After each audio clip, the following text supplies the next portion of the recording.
श्री गणेशाय नमः।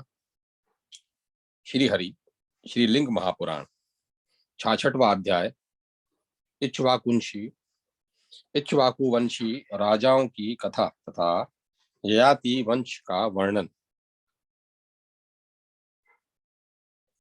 सुत जी बोले, हे द्विजों, त्रिधनवा ने देव देव तंडी की कृपा से प्रयत्न पूर्वक 1000 अश्वमेघ यज्ञों का फल प्राप्त करके सभी देवताओं से नमस्कृत होकर महान गणाधिप पद प्राप्त कर लिया। उन त्रिधनवान के पुत्र विद्वान राजा त्र्यारुण थे।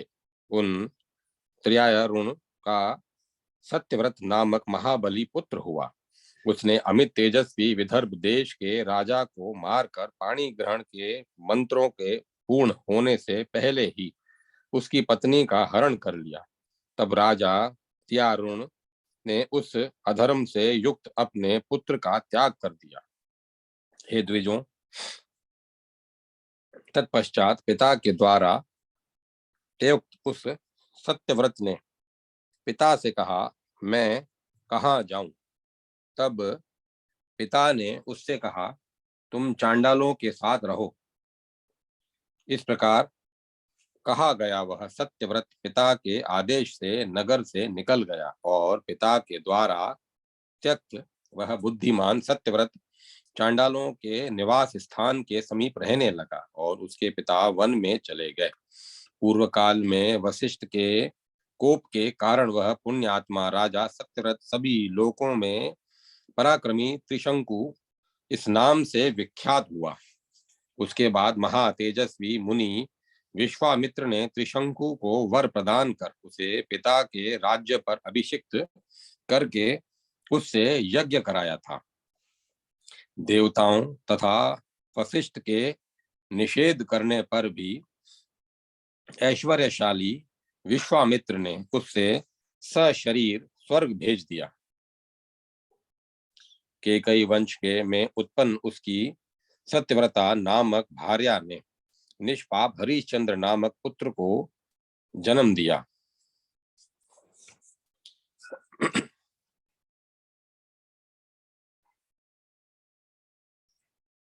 हरिश्चंद्र का रोहित नामक पराक्रमी पुत्र था। रोहित का पुत्र हरित था। हरित का पुत्र धुंधु कहा जाता है। धुंधु के दो पुत्र हुए, विजय और सुतेज। उस विजय ने समस्त क्षत्रियों को जीत लिया था, अतः उसे विजय कहा गया है। उसका पुत्र रूचक महान धार्मिक राजा था। रूचक का पुत्र व्रक था। उस व्रक से बाहु उत्पन्न हुआ। उसका पुत्र सगर हुआ। वह परम धार्मिक राजा था। सगर की भी प्रभा तथा भानुमति नामक दो भार्याएं थी। उन दोनों ने पूर्व काल में पुत्र की कामना से अग्नि सदृश औरव ऋषि की आराधना की थी। औरव ने प्रसन्न होकर उन्हें यथेष्ट उत्तम वर प्रदान किया। उनमें से एक रानी ने 60,000 तथा दूसरे ने वंश को बढ़ाने वाला एक पुत्र को मांगा था। प्रभा ने बहुत पुत्रों को प्राप्त किया और भानुमति ने असमंजस्य नामक एक पुत्र को प्राप्त किया। उसके बाद प्रभा ने जिन 60,000 पुत्रों को जन्म दिया था वह पृथ्वी को खोदते हुए कपिल रूप विष्णु के हुंकार रूपी बाणों से दग्ध हो गए। असमंजस के पुत्र अंशुमान नाम से विख्यात हुए। उन अंशुमान के पुत्र दिलीप थे और दिलीप से भागीरथ हुए, जिन्होंने तपस्या करके भागीरथी गंगा का अवतरण कराया। भागीरथ के श्रुत नामक पुत्र हुए। उन श्रुत के पुत्र नाभाग हुए और जो शिव भक्त तथा प्रतापशाली थे। उन नाभाग के अम्बरीश नामक पुत्र हुए। उन अम्बरीश से सिंधु द्वीप उत्पन्न हुए। नाभाग पुत्र अम्बरीश के द्वारा भुजाओं से भली भांति पालित की गई पृथ्वी देहिक, देविक, भौतिक तीनों प्रकार के तापों से पूर्ण रूप से विहीन हो गई थी। उन सिंधु द्वीप के अयुतायु नामक पराक्रमी पुत्र हुए। अयुतायु के ऋतुपर्ण नामक पुत्र हुए। वे बुद्धिमान तथा महायशस्वी थे। वे बलवान राजा ऋतुपर्ण नल के सखा और दिव्य दिव्य धूत क्रीड़ा के मर्मज्ञ थे। पुराणों में दृढ़ व्रत वाले दो नल प्रसिद्ध हैं। एक तो वीरसेन का पुत्र था तथा और दूसरा इक्ष्वाकु कुल में उत्पन्न हुआ था। ऋतुपर्ण के पुत्र राजा सार्वभौम हुए और उनके पुत्र सुदास हुए। वे इंद्र के समान थे। सुदास के पुत्र राजा सुदास कहे गए हैं। उनका नाम मित्र सह था, किंतु वे कलमाशपाद नाम से प्रसिद्ध हुए। महातेजस्वी वशिष्ठ ने कलमाक्ष बाद के क्षेत्र में इक्ष्वाकु कुल की वृद्धि करने वाले अश्मक को उत्पन्न किया। उत्तरा के गर्भ से अश्मक के मूलक नामक पुत्र उत्पन्न हुए। वे परशुराम के भय से स्त्रियों से घिरे रहते थे और वन में अपनी रक्षा की इच्छा करते हुए उत्तम नारी कवच धारण किए रहते थे। मूलक के शतरथ नामक पुत्र हुए। वे धर्मात्मा राजा थे। उन शतरथ से बलशाली राजा इलविल उत्पन्न हुए। इलविल के पुत्र वृद्ध शर्मा थे, जो ऐश्वर्य संपन्न तथा प्रतापशाली थे। उनके पुत्र विश्वसह थे, जिन्हें पितृकन्या ने जन्म दिया था। उनके पुत्र दिलीप हुए। वे खड़वांग नाम से प्रसिद्ध हुए, जिन्होंने एक मुहूर्त का जीवन प्राप्त करके स्वर्ग से इस लोक में आकर अपनी बुद्धि एवं सत्य के द्वारा तीन अग्नियों तथा तीनों लोकों को जीत लिया था। उनके पुत्र दीर्घबाहु हुए तथा उनसे रघु उत्पन्न हुए। उन रघु से अज नामक पुत्र उत्पन्न हुए और उन अज से पराक्रमी दशरथ उत्पन्न हुए। उन दशरथ से ऐश्वर्यशाली इक्ष्वाकु वंश को बढ़ाने वाले वीर धर्मज्ञ तथा लोक प्रसिद्ध राम और लक्ष्मण, भरत तथा महाबली शत्रुघ्न उत्पन्न हुए। उनमें राम श्रेष्ठ महातेजस्वी तथा महान ओजस्वी थे। उन धर्मज्ञ राम ने युद्ध में रावण का वध करके तथा यज्ञों के द्वारा यजन करके 10,000 वर्षों तक राज्य किया था।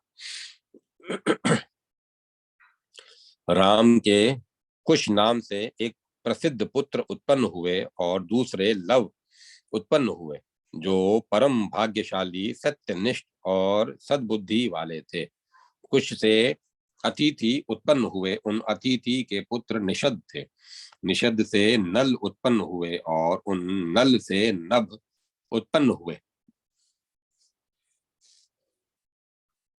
नभ से पौंड्रिक नामक पुत्र उत्पन्न हुए और उनसे शेम धनवा उत्पन्न कहे गए हैं। उनके देवानिक नामक वीर तथा प्रतापी पुत्र हुए। उनके पुत्र अहिनर थे तथा उनके पुत्र सहस्त्राश्व थे।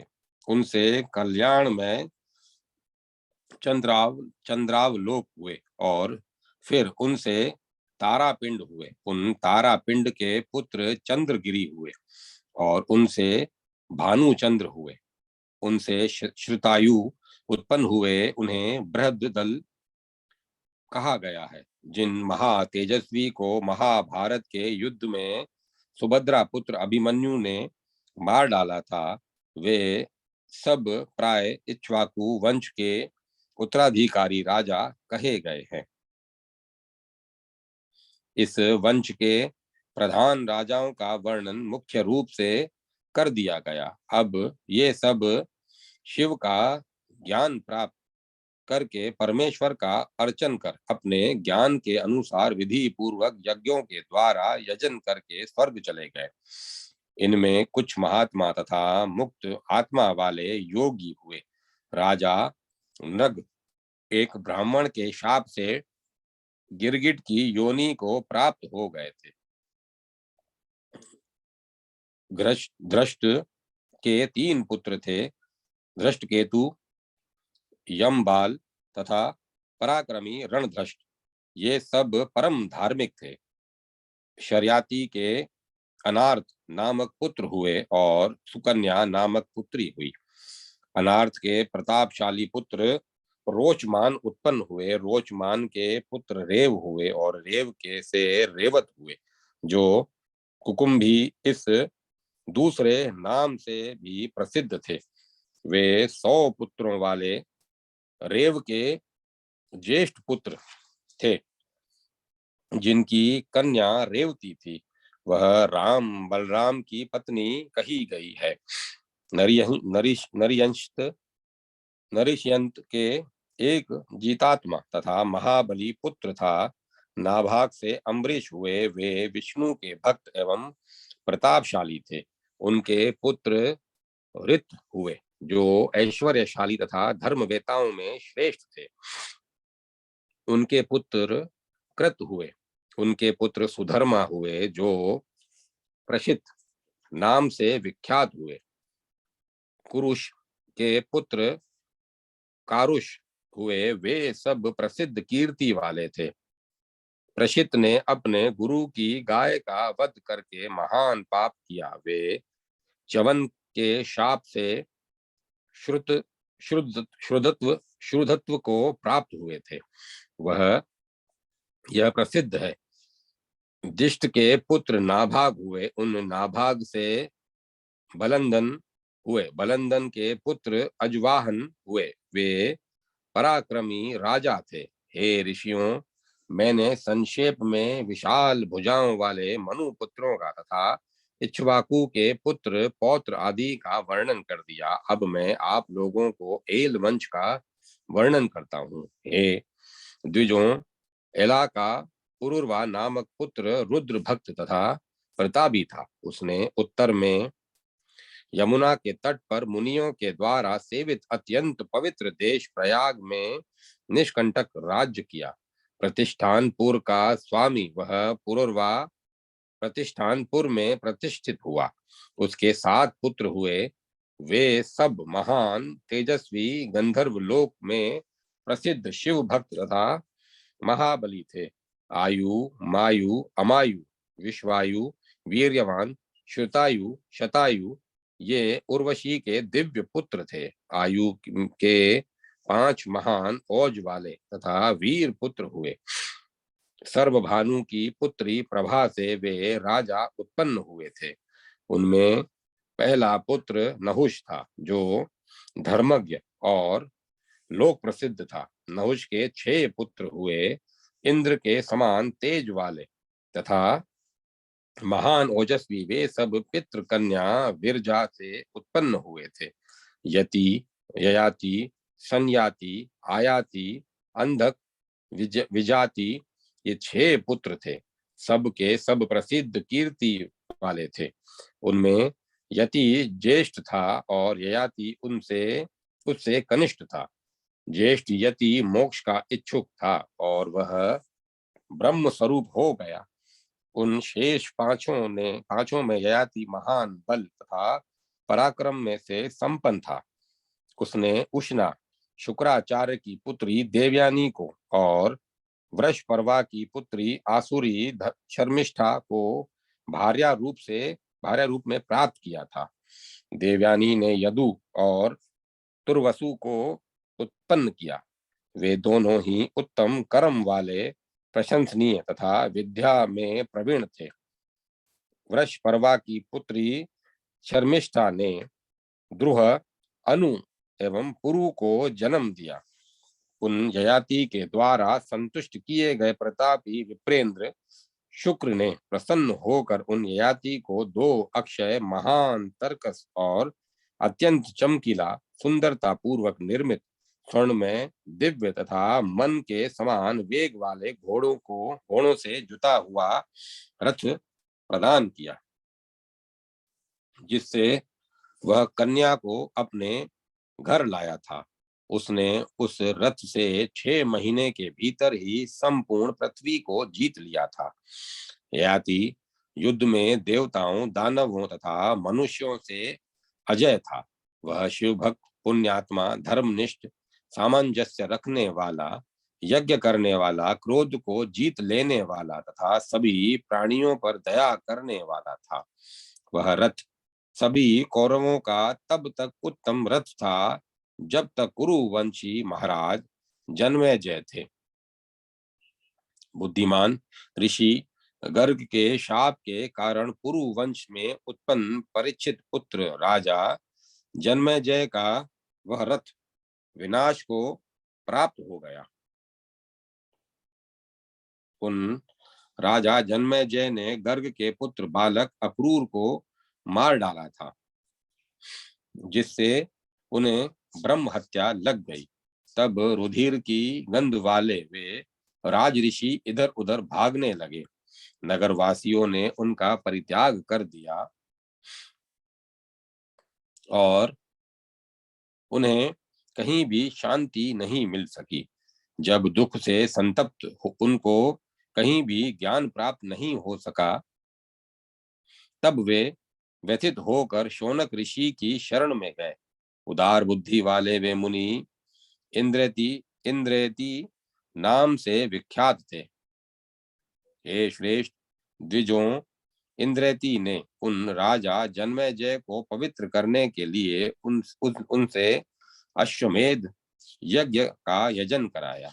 तदंतर वे महायशस्वी जन्मेजय रुधिर की गंध से तथा ब्रह्म हत्या के पाप से मुक्त हो गए और उस यज्ञ के अवभृत स्थान के समय वह दिव्य तथा उत्तम रथ लुप्त हो गया। तदंतर इंद्र ने प्रसन्न होकर उस वंश से परिभ्रष्ट उस रथ को चेदी देश के राजा वसु को दे दिया।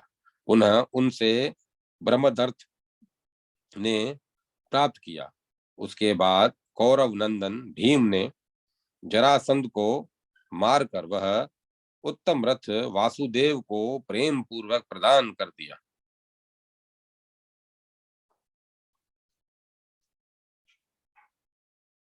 सुत जी बोले, हे श्रेष्ठ ब्राह्मणों, नहुष के पुत्र ययाति ने अपने पुत्र पुरु को राज्य पर अभिषिक्त किया था, क्योंकि उस पुरु ने उनका उपकार किया था। कनिष्ठ पुत्र पुरु का अभिषेक करने की इच्छा वाले उन राजा से प्रमुख ब्राह्मणों तथा अन्य नागरिकों ने यह वचन कहा था, हे प्रभु, शुक्राचार्य के नाती तथा देवयानी के पुत्र ज्येष्ठ यदु का अतिक्रमण करके छोटा भाई पुरु राज्य का अधिकारी कैसे हो सकता है। हम लोग आपको यह समझा रहे हैं कि आप धर्म का पालन करें। इस प्रकार श्री लिंग महापुराण के अंतर्गत पूर्व भाग में इक्ष्वाकु वंश वर्णन नामक 66वां अध्याय पूर्ण हुआ। 67वां अध्याय राजऋषि ययाति आख्यान तथा ययाति गाथा। ययाति बोले, श्रेष्ठ ब्राह्मण तथा सभी वर्ण के लोग मेरा वचन सुने। मैं ज्येष्ठ पुत्र को कभी भी राज्य नहीं दूंगा। ज्येष्ठ पुत्र यदु ने मेरी आज्ञा का पालन नहीं किया है।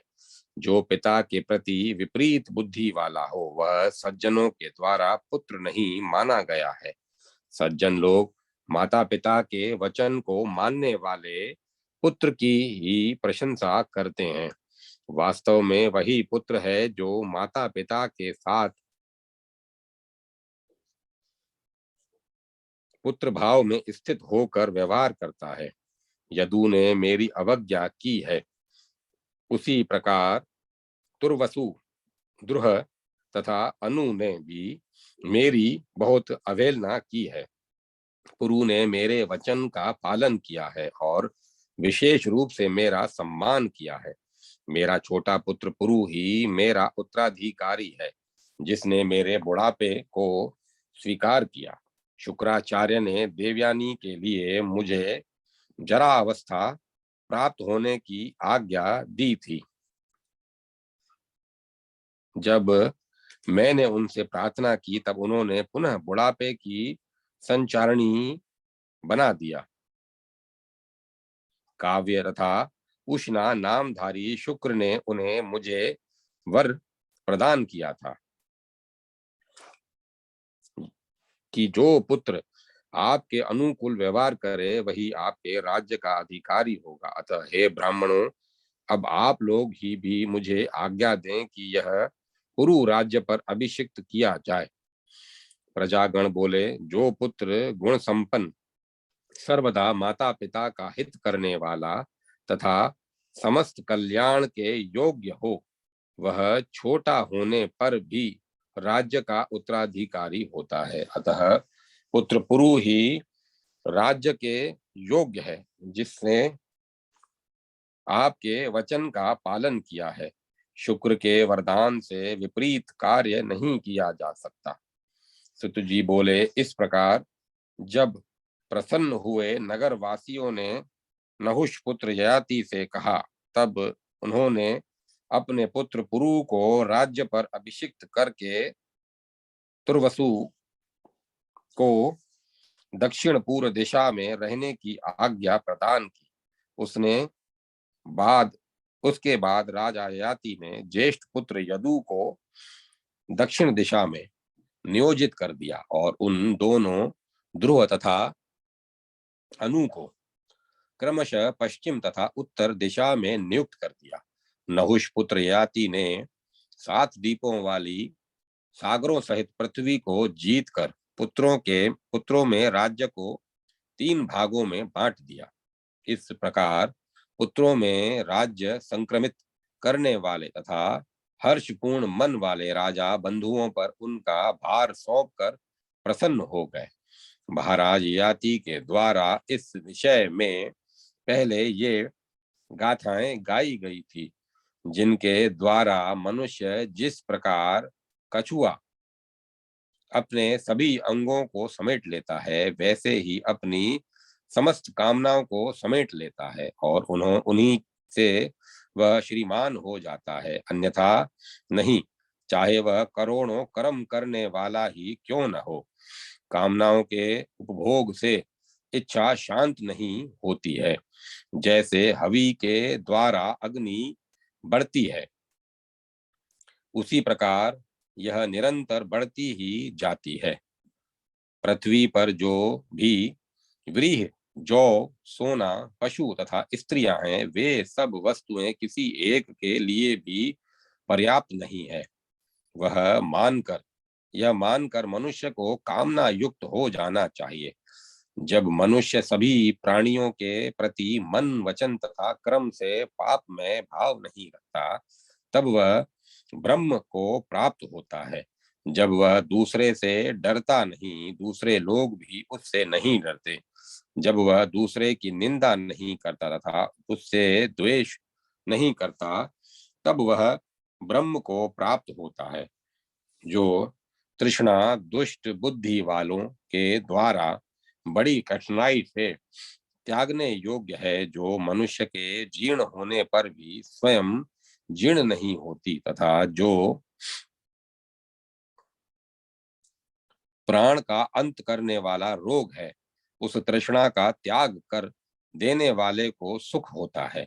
जीर्ण व्यक्ति के केश जीर्ण हो जाते हैं, जीर्ण व्यक्ति के दांत जीर्ण हो जाते हैं और उसके नेत्र तथा कान भी जीर्ण हो जाते हैं। केवल तृष्णा ही सदा उपद्रव विहीन रहती है, अर्थात यह सदा तरुण बनी रहती है।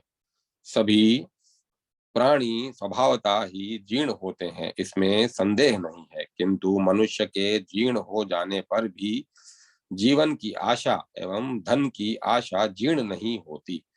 संसार में जो काम सुख है तथा जो स्वर्ग का महान सुख है, वह तृष्णा के नाश के सुख की 16वीं कला के भी बराबर नहीं है।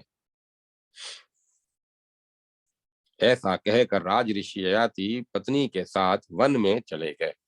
उन महायशस्वी ने वहीं भृगु तुंग शिखर पर निराहार रहकर महान तपस्या करके भार्या सहित स्वर्ग को प्राप्त किया।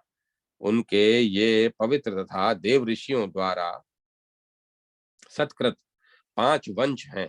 जिनके द्वारा संपूर्ण पृथ्वी उसी प्रकार व्याप्त है जैसे वह सूर्य की रश्मियों से व्याप्त है।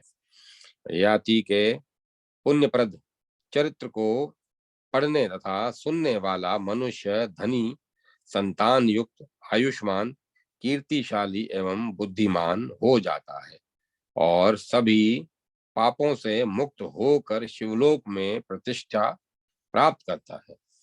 इस प्रकार श्री लिंग महापुराण के अंतर्गत पूर्व भाग में सोम वंश में याति चरित्र नामक 67वां अध्याय समाप्त हुआ। 68वां अध्याय याति पुत्र यदु के वंश का वर्णन। सुत जी बोले, हे ऋषियों,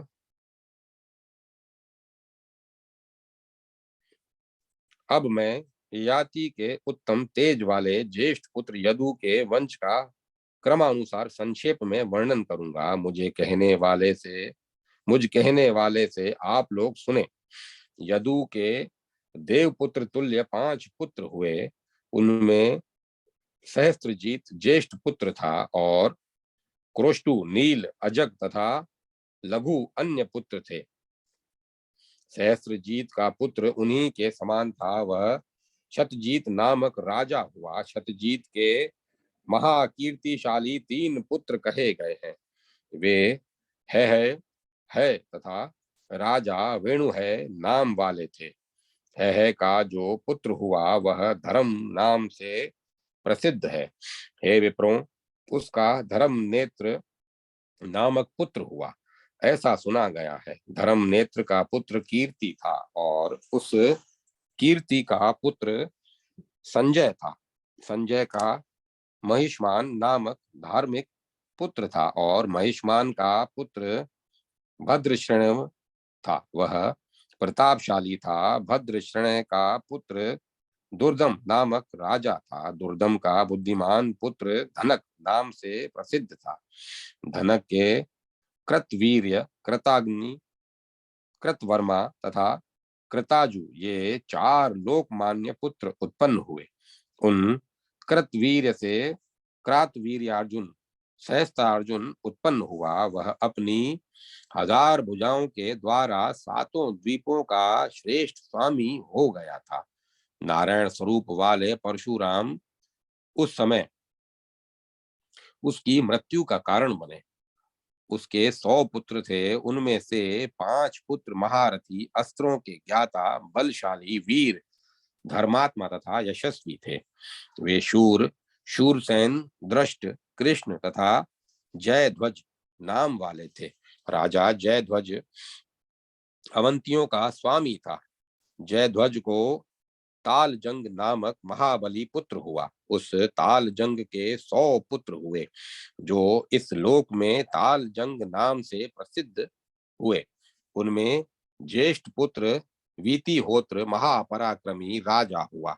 व्रत आदि उसके जो अन्य पुत्र थे वे पुण्य क्रम वाले थे। उनमें वृष ही वंश को चलाने वाला हुआ। उसका पुत्र मधु हुआ। मधु के 100 पुत्र थे। उस मधु का पुत्र वृष्णि ही वंश प्रवर्त हुआ। वृष्णि के सभी वंशज वृष्णि तथा मधु के वंशज माधव कहे गए हैं। यदु वंश से संबंधित यादव है कहे जाते हैं। उन महात्मा हयों के ये 5 वंश हैं: वितिहोत्र, अरिहार्त, हायार्त, भोज, अवंती तथा शूरसेन। ये तालजंग भी कहे गए हैं।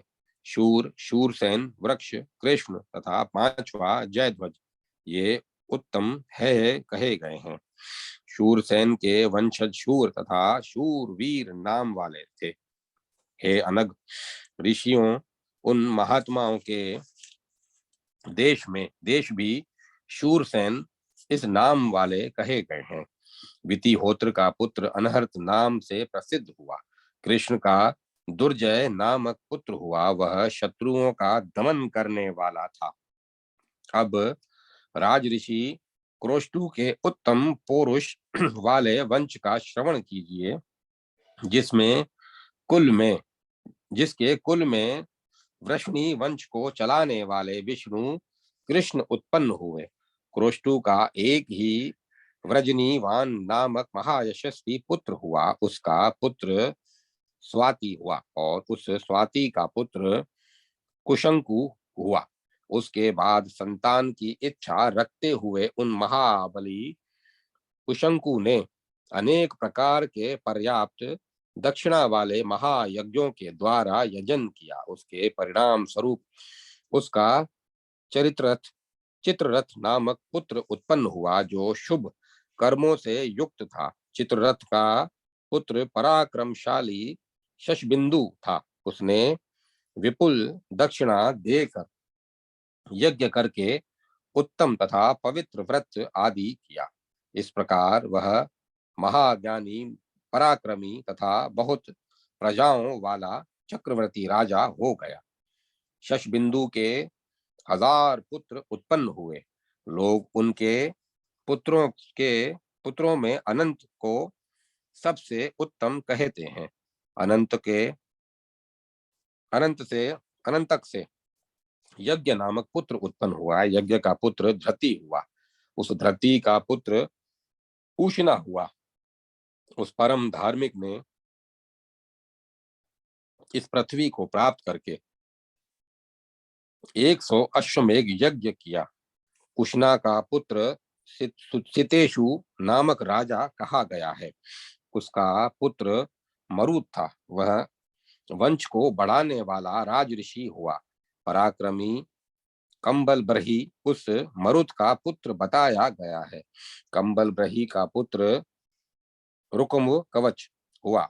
वह विद्वान था। रुकुम कवच ने युद्ध में कवच तथा धनुष धारण करने वाले वीरों को अपने तीक्ष्ण बाणों से मारकर उत्तम श्री प्राप्त कर ली थी। उस धर्मात्मा ने अश्वमेध यज्ञ में यज्ञ कराने वाले ऋत्विजों को पृथ्वी का दान किया था।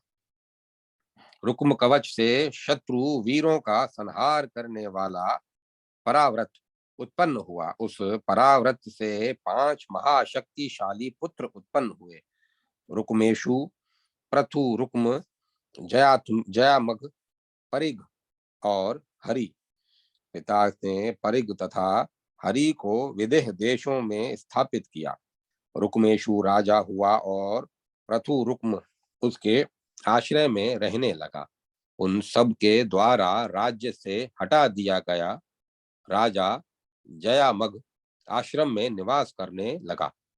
ब्राह्मणों ने शांत होकर वन में निवास करने वाले उस यामक को ज्ञान प्रदान किया और ध्वजा तथा रथ धारण करने वाला वह अपना धनुष लेकर दूसरे देश में चला गया।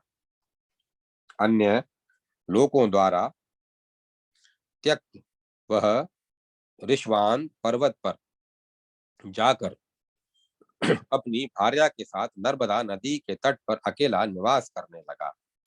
जामक की पत्नी शेब्या शील संपन्न तथा पतिव्रता थी। उस सौभाग्यशालिनी एवं पतिव्रता शेब्या ने कठोर तपस्या के द्वारा अपनी वृद्धावस्था में विदर्भ नामक पुत्र को जन्म दिया। राजकुमारी के गर्भ से राजा विदर्भ के कृथ तथा केशिक नामक 2 पुत्र उत्पन्न हुए। वे विद्वान पराक्रमी एवं युद्ध में प्रवीण थे। उसका तीसरा पुत्र रोमपाद भी था। उसका पुत्र भ्रभु कहा गया है। उस भ्रभु का पुत्र सुधृति था। वह विद्वान तथा परम धार्मिक था। उस विदर्भ से जो कौशिक नामक पुत्र था उसी से चेदवंश कहा गया है। विदर्भ का जो पुत्र कृत था उसका पुत्र कुंती हुआ।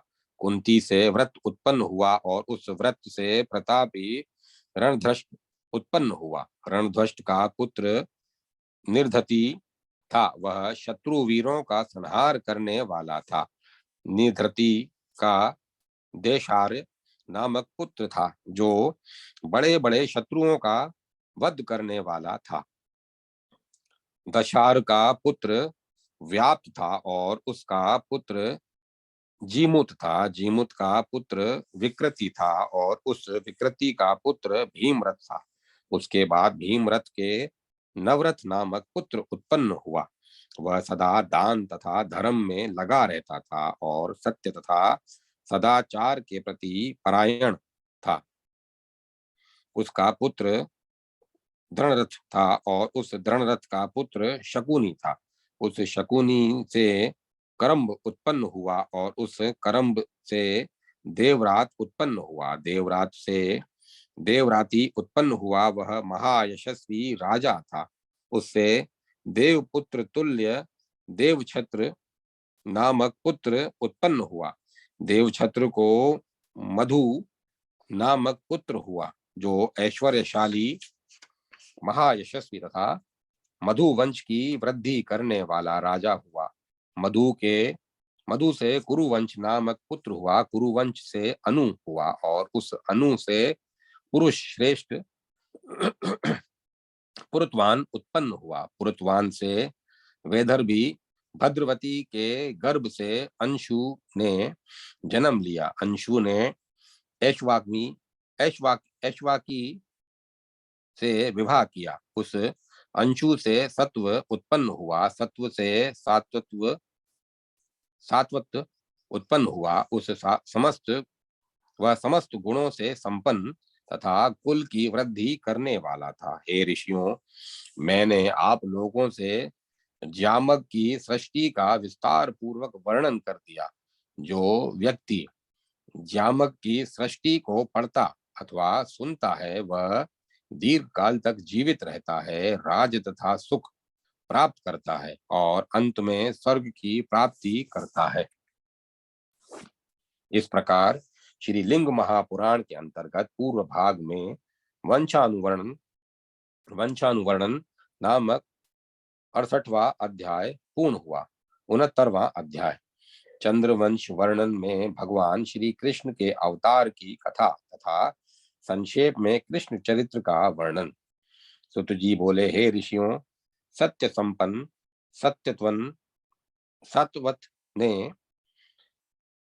संपन्न सात्वत ने तेजस्वी भजन दिव्य राजा देवावृद्ध महाभाग्यशाली अंधक तथा यदुनंदन वृषणी इन 4 पुत्रों को उत्पन्न किया। अब उनके चारों वंशों को विस्तार पूर्वक सुनिए।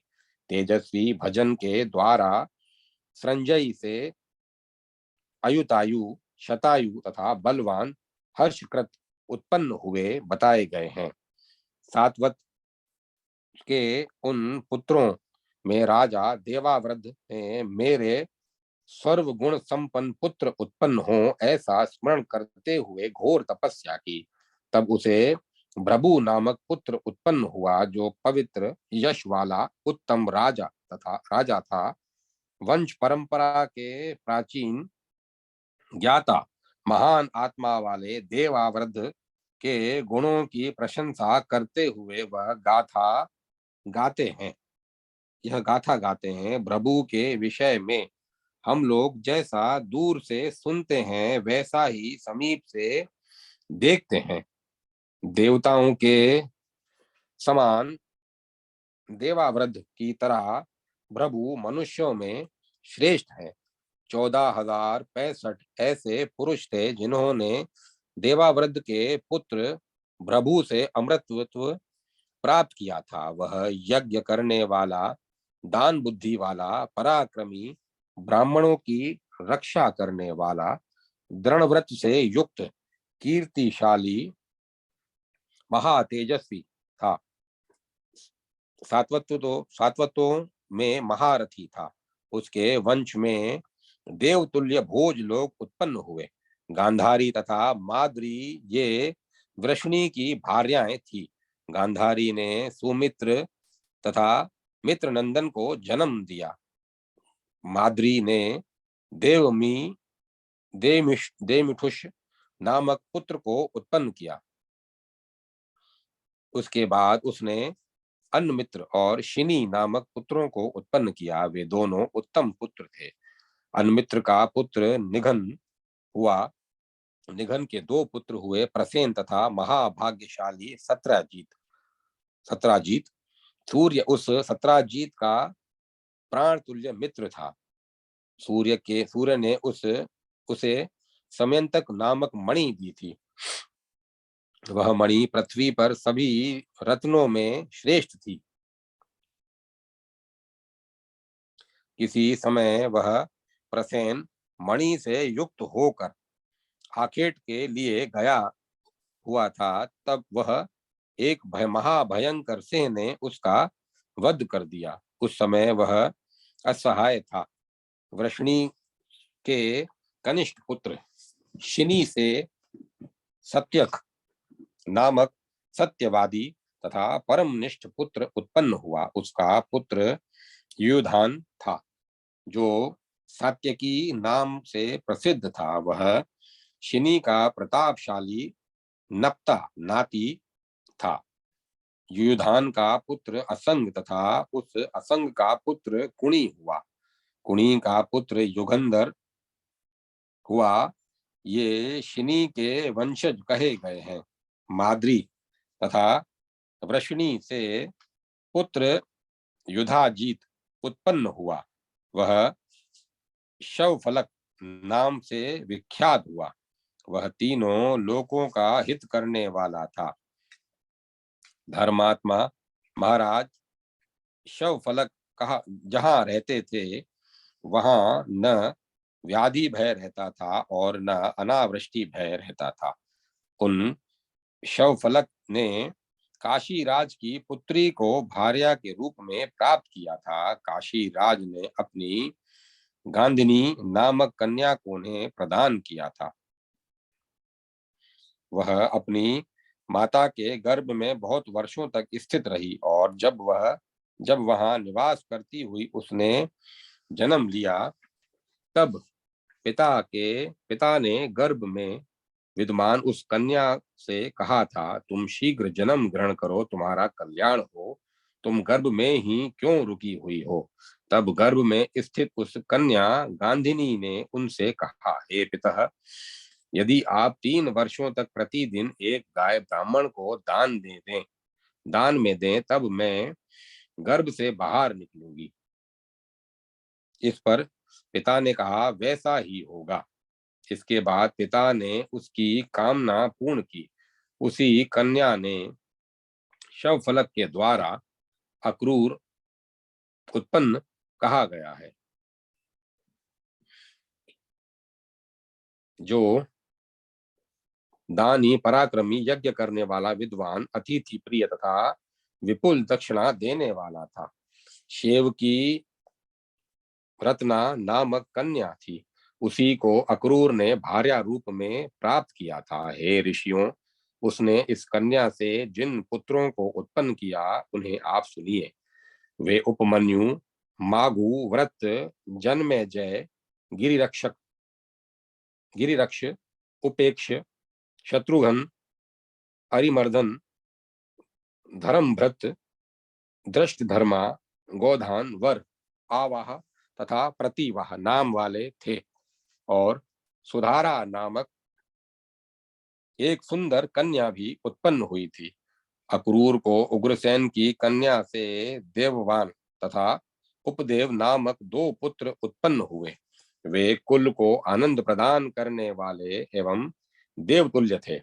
सुमित्र को चित्रक नामक महायशस्वी पुत्र उत्पन्न हुआ।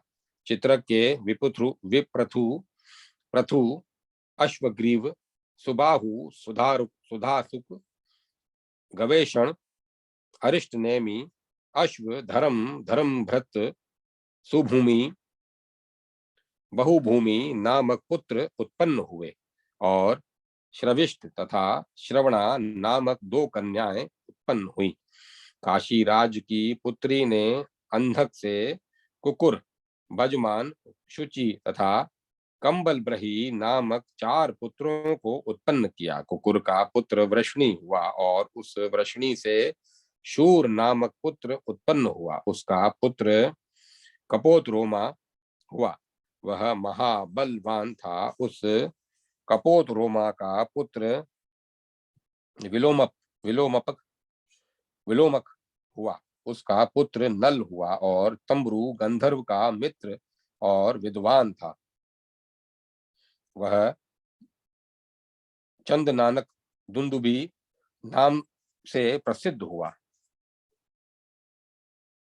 उससे अभिजीत नामक पुत्र उत्पन्न हुआ। उस अभिजीत का पुत्र पुनर्वसु हुआ। उस श्रेष्ठ राजा ने पुत्र के लिए अश्वमेध यज्ञ किया था।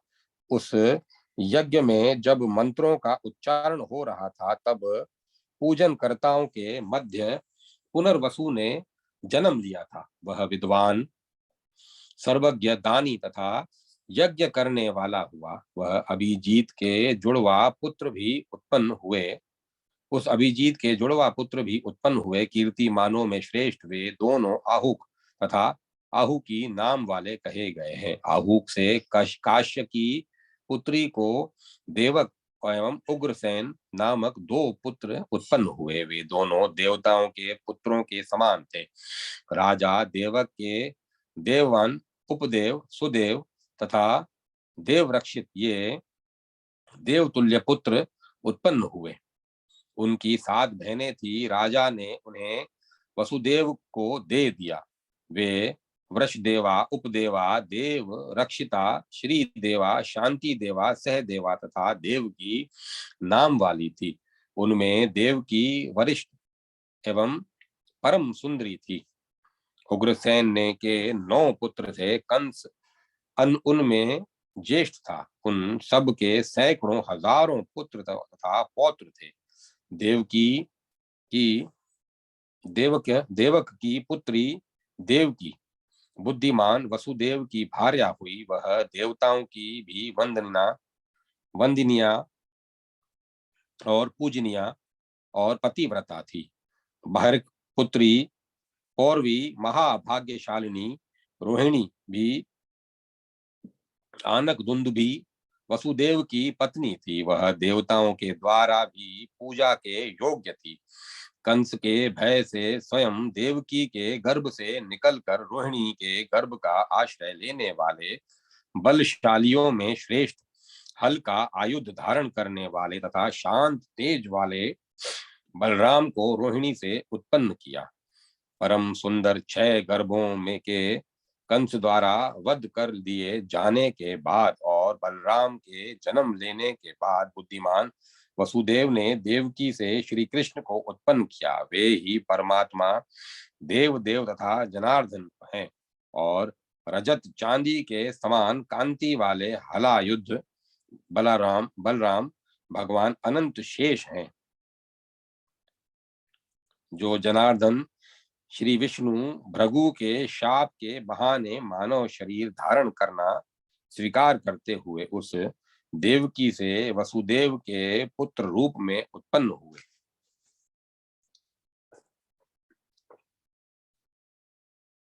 उसी समय देव श्री विष्णु की आज्ञा से उमा के देह से उत्पन्न योग निंद्रा भगवती कौशिकी ने यशोदा की पुत्री के रूप में जन्म लिया था। वे ही सभी देवताओं से नमस्कृत साक्षात प्रकृति है और धर्म तथा मोक्ष का फल देने वाले भगवान कृष्ण पुरुष हैं। उस समय कंस से अपने पुत्र की रक्षा करते हुए बुद्धिमान वसुदेव ने 4 भुजाओं वाले, विशाल नेत्रों वाले, श्री वत्स के चिन्ह से युक्त, शंख चक्र गदा पद्म धारण करने वाले जनार्दन को यशोदा को देकर उस कन्या को ले लिया।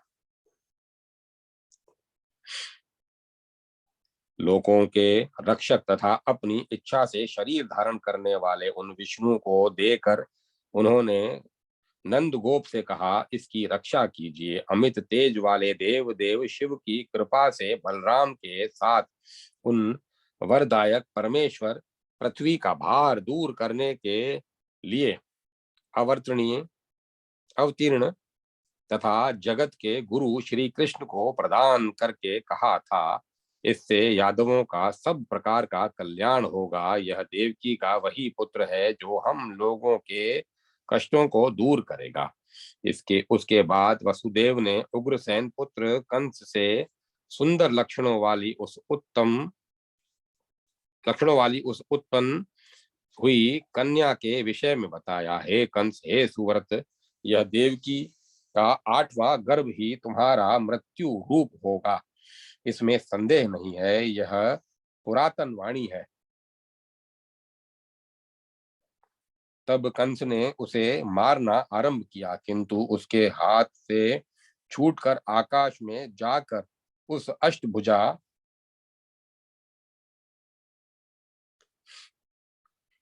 अष्टभुजा देव ने मेघ के समान गंभीर वाणी में कहा, हे कंस, अब तुम अपने देह की रक्षा करो। मायावी कंस के स्वरूप में रहने वाले इस देह की रक्षा करते हुए तुम्हारी मृत्यु आ गई है। अरे मूर्ख, तुमने कैसा अपराध कर डाला। तुम्हारा अंत करने वाला तो उत्पन्न हो चुका है। उस कंस ने भय से देवकी के 8वें गर्भ को मार डालने का प्रयत्न किया, क्योंकि उसने स्मरण कर रखा था कि जिससे उसकी मृत्यु निर्धारित है वह देवकी का 8वां पुत्र है।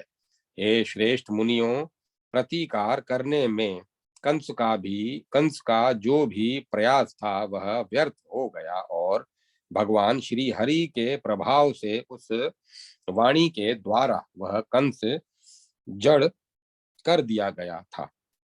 अंत में अक्लिष्ट कर्म करने वाले उन श्री कृष्ण ने कंस को भी मार डाला, और देवताओं तथा ब्राह्मणों का वध करने वाले अन्य बहुत से दुष्टों को भी मार डाला। उन श्री कृष्ण ने प्रद्युम्न आदि बहुत से पुत्र बताए उन श्री कृष्ण के प्रद्युम्न आदि बहुत से पुत्र बताए गए हैं। वे सब युद्ध में प्रवीण थे। कृष्ण के पुत्र कृष्ण के ही समान थे। श्री कृष्ण के इन सभी पुत्रों में चारु, द्रुष्ण आदि पुत्र विशिष्ट तथा बलवान थे। वे रुक्मणी के पुत्र शत्रुओं का विनाश करने वाले थे। श्री कृष्ण की 16,100 भार्याएं थी। उन सब के उन सब में रुक्मणी उनकी ज्येष्ठ पत्नी थी। अक्लिष्ट क्रम करने वाले श्री कृष्ण ने उस रुक्मणी के साथ 12 वर्षों तक उपवास करते हुए केवल वायु भक्षण से पुत्र हेतु भगवान शिव का पूजन किया था। परिणाम स्वरूप श्री कृष्ण ने शूलपाणी शिव की कृपा से चारु देषण, सुचारु, चारुवेश, यशोधर, चारुश्रवा, चारुयश, प्रद्युम्न तथा सांब इन पुत्रों को प्राप्त किया था। रुक्मणी के इन वीर पुत्रों तथा रुक्मणी को देखकर बुद्धिमान श्री कृष्ण की पत्नी जामवती ने श्री कृष्ण से कहा, हे कमल नयन, आप प्रसन्न होकर मुझे विशिष्ट महान गुणी तथा शिव जी को प्रिय पुत्र प्रदान कीजिए। तदंतर जामवती का वचन सुनकर अनिघ एवं तपोनिधि जगन्नाथ श्री हरि ने तप करना प्रारंभ किया। शंख चक्र तथा गदा धारण करने वाले उन जनार्दन नारायण श्री कृष्ण ने मनु व्याघ्र पाद के श्रेष्ठ आश्रम में जाकर उन अंगिरा गोत्रीय ऋषि को देखकर उन्हें प्रणाम करके उनकी आज्ञा से दिव्य पाशुपत योग प्राप्त किया।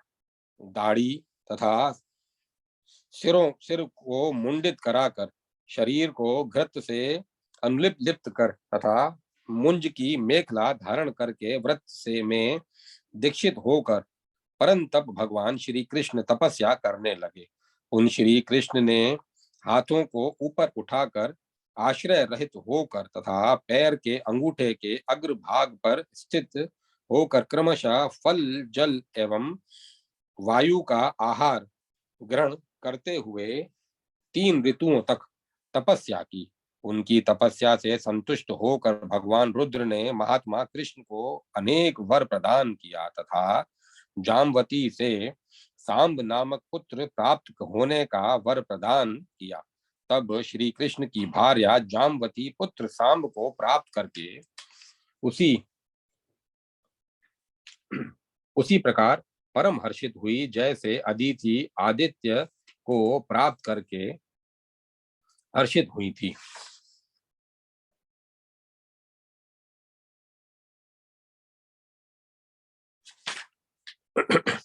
हे मुनि श्रेष्ठ, उन श्री कृष्ण ने बुद्धिमान रुद्र के शाप के कारण बाणासुर की 1000 भुजाओं को काट डाला था। इसके बाद बलराम को सहायक बनाकर उन्होंने युद्ध क्षेत्र में लीला पूर्वक अनेक दैत्यों का तथा दुष्ट राजाओं का वध किया। यज्ञवराह से उत्पन्न दैत्य श्रेष्ठ नरकासुर का वध करके अतुलनीय पराक्रम वाले तथा महाबली उन श्री कृष्ण ने उधर्व चक्र वाले वायुदेव तथा ब्रह्मा पुत्र महात्मा नारद के वरदान से अपने उपभोग के योग्य 16,100 कन्याओं को ग्रहण किया था। उन्होंने विप्रों के शाप के बहाने अपने कुल का संहार कर डाला और उस कुल का संहरण करके वे अच्युत श्री कृष्ण प्रभास क्षेत्र में रहने लगे। तदंतर वृद्धावस्था के कष्ट का हरण करने वाले उन श्री कृष्ण का द्वारका में रहते हुए 100 वर्ष से अधिक समय व्यतीत हुआ। उन्होंने द्वारका के समीपवर्ती पिंडराक्ष क्षेत्र में निवास करने वाले विश्वामित्र, कणव, बुद्धिमान नारद तथा दुर्वासा के शाप तथा वचन की रक्षा की। व्याध के द्वारा बनाए गए जरकास्त्र के बहाने अपने मानव शरीर का परित्याग करके उस व्याध पर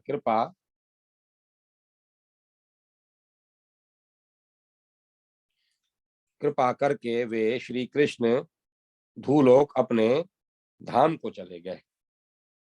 भगवान श्री कृष्ण ने कहा, हे जरे, तू डर मत, उठ उठ, ये तो तूने मेरे मन का काम किया है। जा, मेरी आज्ञा से तू उस स्वर्ग में निवास कर जिसकी प्राप्ति बड़े बड़े पुण्यवानों को होती है। अष्टावक्र मुनि के शाप से बुद्धिमान श्री कृष्ण की सभी भार्याएं उनकी माया के प्रभाव से चारों ओर अपहृत कर ली गई। बलराम भी अपने शरीर का त्याग करके शेषनाग का रूप धारण कर अपने लोक चले गए। उन श्री कृष्ण की रुक्मणी आदि प्रमुख कल्याणमयी सभी पटरानियां अक्लिष्ट कर्म वाले श्री कृष्ण के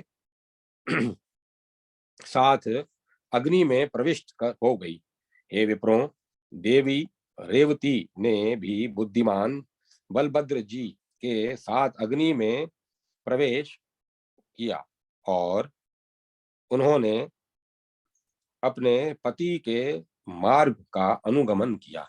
तत्पश्चात महाशक्तिशाली तथा उत्तम व्रत वाले उन अर्जुन ने श्री कृष्ण, बलराम तथा अन्य वृषणी वंशियों का औधर्व देह कृत्य करके द्रव्यों के अभाव के कारण कंदमूल फलों के द्वारा बलि कार्य, पिंडदानादि श्राद्ध कार्य किया।